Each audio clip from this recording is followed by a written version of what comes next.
Hello. Today we will speak with Dr. Taimur Rahman about politics in Pakistan. Thank you for agreeing to speak with us, Professor. My pleasure. My pleasure. The first question I would like to ask you is, what exactly is the Pakistani left? Well, the Pakistani left is, like the left everywhere else in the world, can be defined by three broad categories. First of all, I think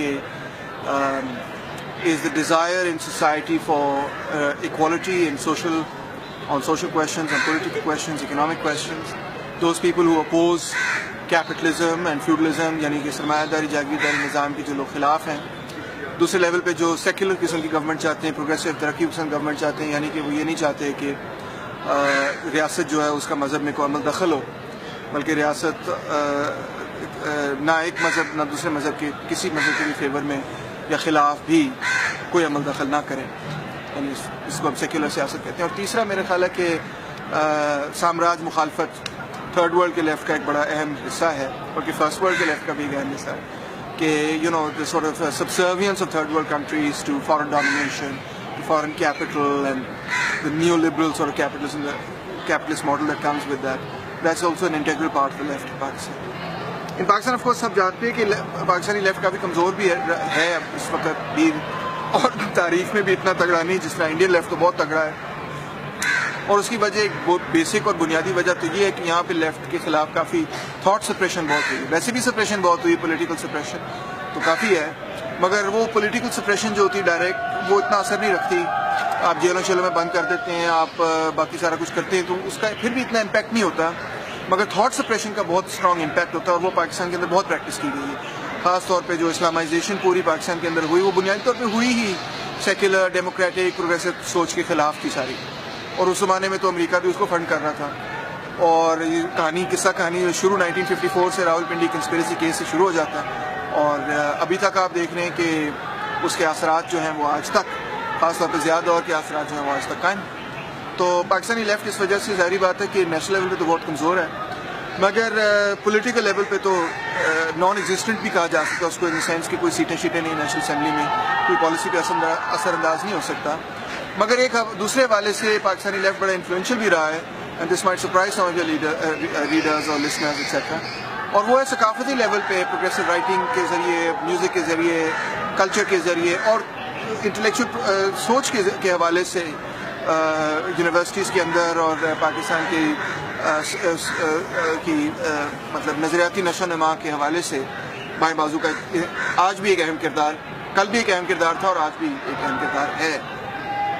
Okay, sir. The second question I would like to ask you is, why does the leftist lobby seem unable to gain mainstream support in Pakistan in recent years?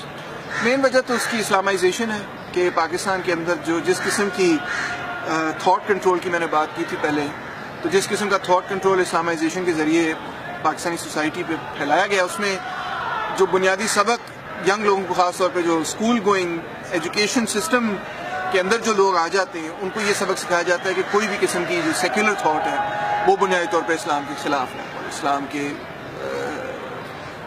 کو damage کرتی ہے یا اس کو challenge کرتی ہے وغیرہ. اور ظاہری بات ہے کہ ایموشنل قسم کی ہم قوم ہیں اس حوالے سے, اور خاص طور پہ مذہب کے حوالے میں تو بہت ہی ایموشنل ہے. تو جہاں پہ پوری سیکولر ریشنل سائنٹیفک تھاٹ پہ ایک اٹیک ہو, آپ نے انٹرویوز وغیرہ کیے ہیں, تو پرویز ہودبوئے کا بھی اس حوالے سے آپ نے انٹرویو وغیرہ کیا, تو انہوں نے بھی اس پہ کچھ روشنی ڈالی ہوگی, میں نے سنا بھی تھا ان کا انٹرویو تھوڑا سا. تو جہاں پہ ظاہری بات ہے کہ یہ پوری سوچ پہ ہی, آپ اس کی سوچ کی بلکہ بنیاد پہ ہی ایک ضرب لگا دیتے ہیں, کالی ضرب لگا دیتے ہیں, اور کہتے ہیں کہ یہ ہمارے دین کے خلاف ہے. تو وہاں اس کے نتیجے میں جتنے پھل وغیرہ پیدا ہونے ہیں, پھوٹنے ہیں, وہ نہیں پیدا ہوں گے, جس میں ایک پھل یہ ہے ظاہری بات ہے سائنٹیفک ریشنالٹی اور سائنٹیفک ایڈوانسمنٹ, دوسرا پھل یہ ہے سوشل سائنس کی ایڈوانسمنٹ, اور سوشل سائنس کی ایڈوانسمنٹ کے نتیجے میں ہی میں سمجھتا ہوں کہ لیفٹ کی ایڈوانسمنٹ بھی ہوتی ہے. آپ دیکھیں تو دنیا کے اندر جہاں پہ لیفٹ قائم ہوا ہے, کہ جو لیفٹ کی سوچ ہے پہلے یونیورسٹیوں کالجوں میں پھیلتی ہے, اور پھر یونیورسٹی کالج کے جو ینگ طالب علم وغیرہ ہیں وہ جب اپنے آپ کو مزدور تحریک کے ساتھ جوڑتے ہیں, تو اس کے نتیجے میں لیفٹ آرگنائزیشنس پیدا ہوئی. تو یہاں پہ جو جماعت اسلامی خاص طور پہ وہ بھی اس بات کو بڑی اچھی طرح سمجھتی ہے, اور انہوں نے ٹارگیٹ کر کے یہ کہا کہ ان کے پاس بھی محدود وسائل ہیں, اگرچہ ہم سے تو ہمارے مقابلے میں تو محدود نہیں ہیں, مگر جنرلی وہ اپنے محدود وسائل جو ہے نا 2-3 چیزوں پہ فوکس کرتے ہیں. ایک جو سب سے اہم چیز جس پہ انہوں نے فوکس کیا وہ یہ ہے کہ تعلیمی نظام جو ہے وہ جماعت اسلامی اس کو کنٹرول کرے, اس پہ ڈومینیٹ کرے, اس پہ اپنی سوچ حاوی رکھے. وہ یہ کوئی چھپی ہوئی بات نہیں, کنسپریسی نہیں ہے, وہ خود یہ کہتے ہیں. آپ ان کی تقریریں ان کا لٹریچر اٹھا کے دیکھ لیں. دوسرا میڈیا پہ اثر و رسوخ رکھنا, اور تیسرا ظاہری بات ہے کہ جہاں تک ہو سکے حکومتی اداروں کے اوپر اپنی گرفت رکھنا. مگر ان تینوں مشنز میں سے میرا خیال ہے ایجوکیشنل انسٹیٹیوشنز پہ اپنی گرفت رکھنے میں وہ سب سے زیادہ کامیاب رہے. آپ دیکھیں ایک تھرائیونگ کلچر ہوتا تھا کسی زمانے میں لاہور کی اور پنجاب کی یونیورسٹیز میں, پنجاب یونیورسٹی میں, گورنمنٹ کالج میں لیفٹ کا ایک بڑا تھرائیونگ کلچر تھا. مگر آج وہ نہیں ہے. آج وہ کیوں نہیں ہے؟ کیونکہ بنیادی طور پہ اس کو ریلیجس فنڈامنٹلزم نے جو زیادہ دور میں جو جس قسم کی تھاٹ کنٹرول پریکٹس کی گئی سوسائٹی میں, اور جس قسم کے حدود بنا دیے گئے نا کہ اگر آپ کو سیکولر بات کریں گے تو آپ لادینی ڈکلیئر ہو جائیں گے, آپ کو قتل کر دیا جائے. کتنے لوگ قتل ہوئے ہیں ریسنٹ پاس میں, کوئی نئی بات تو نہیں ہے. میرا مقصد کہنے کا تو یہ ہے کہ جس طرح سے اس کو ایک بلیک میل کے ٹول پہ استعمال کیا جاتا ہے کہ کسی پہ الزام لگا دیں آپ کہ یہ تو مسلمان نہیں ہے, یا اس نے تو ایسے کیا یا ویسے کیا, یا اس نے کوئی توہین کیا یا کچھ ایسے کیا یا کوئی غلط بات کی ہے, تو آپ اس کی زمین بھی چھین سکتے ہیں, آپ اس کی مسجد بھی چھین سکتے ہیں, آپ اس کا گھر بھی چھین سکتے ہیں, آپ اس کی فیکٹری بھی جلا سکتے ہیں, آپ اس کی جائیداد بھی لے سکتے ہیں. تو یہ تو عام ہو چکا ہے. میرا خیال ہے سبھی اس بات کو پہچان بھی رہے ہیں. تو اسی طرح یہی ٹول یہ ٹول جو ہے یہ پہلے لیفٹ کے خلاف استعمال ہو. سب سے پہلے یہ لیفٹ کے خلاف ہے. اب تو پوری سوسائٹی میں ہر بندے کے خلاف استعمال ہو رہا ہے, مگر سب سے پہلے یہ لیفٹ کے خلاف استعمال ہوا. اس کی ڈیولپمنٹ اور نشو نمائی لیفٹ کے خلاف ہوئی ہے. جو افغان جہاد وغیرہ ہوا کس کے خلاف تھا؟ لیفٹ کے خلاف تھا. یہ صرف روسوں کے خلاف نہیں تھا یا USA کے خلاف نہیں تھا, یہ اس کا ایک انٹرنل مشن بھی تھا پاکستان کے اندر بھی اور افغانستان کے اندر بھی. دونوں جگہ اس نے جو ہے بائیں بازو کی قوت کو تباہ و برباد خون کی ندیوں میں بہا دیا. یہ مین وجہ ہے. اور دوسری وجہ ظاہری بات ہے یہ بھی ہے, اور ایک اور بات آپ کے علم میں ہوگی, اسی کو تھوڑا سا اور میں اس کی وضاحت کرنا چاہوں گا کہ کتنا عرصہ تو یہاں پہ بائیں بازو کی کو کتاب پڑھنا, ٹی وی پہ آنا, ریڈیو پہ آنا بین رہا ہے. آپ جانتے ہیں فیض احمد فیض کو ٹی وی سے بھی بین کیا ہوا تھا, ریڈیو سے بھی بین کیا ہوا تھا, ابیر جالے کو بین کیا ہوا, احمد فراز کو بین کیا ہوا تھا. پروگریسو رائٹرز جنرلی سب کو ہی ایک طرح سے ایک انفارمل بین تھا کہ ان کو نہیں آگے آ جائے جو مرضی ہوتا ہے.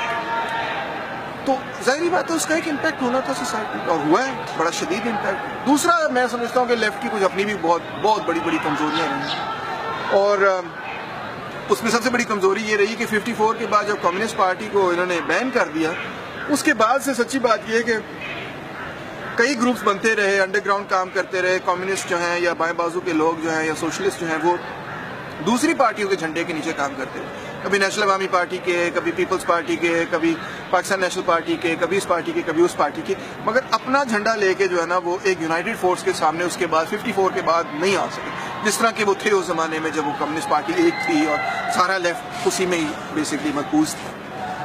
تو اس سے جو فریکچرنگ ہوئی ہے نا اس کا بھی بڑا شدید نقصان ہے, جس کی وجہ سے وہ علیحدہ گروپوں میں ہم کام کرتے رہے مگر ایک بڑے یونائٹڈ لیفٹ کے طور پہ کام نہیں کر پائے. اور اس میں پھر آہستہ آہستہ مزید ایڈیولوجیکل ڈی جنریشن ہوتی گئی کہ ہم نے ایک ایک کر کے اپنا جو مشن ہے اس پہ کمپرومائز کرتے گئے. اپنا ذاتی مشن پہ ہم بھی کمپرومائز کرتے رہے کیونکہ ہمیں کامیابی نہیں حاصل ہو رہی تھی. تو ہم میں سے کئی لوگوں کا یہ خیال تھا کہ اگر ہم اپنے مشن کو تھوڑا ڈی ریڈیکلائز کر لیں گے تو زیادہ کامیابی حاصل ہو جائے گی. تو یار یہ بھی کہنا چھوڑ دو, وہ بھی کہنا چھوڑ دو, یہ بھی کرنا چھوڑ دو, وہ بھی کرنا چھوڑ دو, یہ ڈیمانڈ بھی چھوڑ دو. وہ ایسا ایسا کرتے کرتے لیفٹ میں اور باقی سوسائٹی میں فرق ہی بہت کم رہ گیا. تو یہ بھی ایک فیکٹر رہا کہ جو لیفٹ کی جو پروگریسو ڈی ریڈیکلائزیشن ہوئی ہے, تو بہت ساری لیفٹ کی جماعتوں کو جب ہم دیکھتے ہیں تو وہ ٹھیک ہے شاید پاکستان کے ایکسٹریم رائٹ ونگ کانٹیکس میں تو لیفٹ ونگ سمجھی جا سکتی ہیں, مگر ایک ہسٹوریکل کانٹیکس میں اب شاید ان کو لیفٹ ونگ کہنا بھی شاید مناسب نہ ہو. اس پہ ایک سوالیہ نشان تو کم سے کم آنا چاہیے.